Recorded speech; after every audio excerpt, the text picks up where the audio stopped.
खऱ्या अर्थाने सामर्थ्यवान व्हायचे असेल तर एकट्यानेच लढायला शिकायला हवं.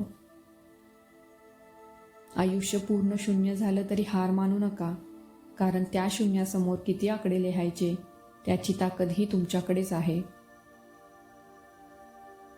संकटांवर अशा रीतीने तुटून पडा की जिंकलो तरी इतिहास आणि हरलो तरी इतिहासच घडला पाहिजे. पुन्हा जिंकायची तयारी तिथूनच सुरू करायची जिथे हरण्याची भीती वाटते. नेहमी तुमचे सर्वोत्तम प्रयत्न करा आणि हे करूनही लोक तुमची कदर करत नसतील तर तो त्यांचा दोष आहे, तुमचा नाही. चांगली माणसे आणि चांगली पुस्तके लगेच लक्षात येत नाहीत, त्यांना वाचावं लागतं.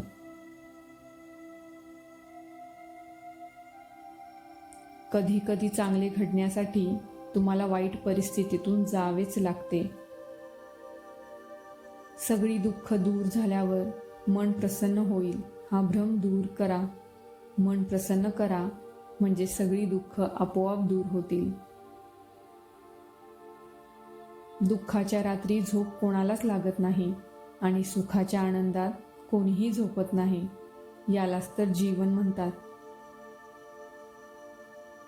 भूतकाळाविषयी रडण्यापेक्षा वर्तमान काळात लढण्यात आणि भविष्याची शिखरे चढण्यात खरा पराक्रम आहे. हार आणि जीत तुमच्या मानण्यावर असतं. मानलं तर हार आहे आणि ठरवलं तर जीत आहे. यशस्वी लोक आपल्या विचारांनी जग बदलतात आणि अपयशी लोक जगाच्या विचाराने आपले निर्णय बदलतात. काहीही असंभव नाही. ज्याचा विचार करू शकतात तेही संभव आहे आणि ज्याचा नाही करू शकत तेही संभव आहे. जर तुम्ही खरंच काही करण्याचा निश्चय केला तर तुम्हाला मार्ग नक्की मिळेल, नाहीतर न करण्याचं कारण मिळेल. जर आयुष्यात काही मिळवायचं असेल तर पद्धती बदला, ध्येय नाही.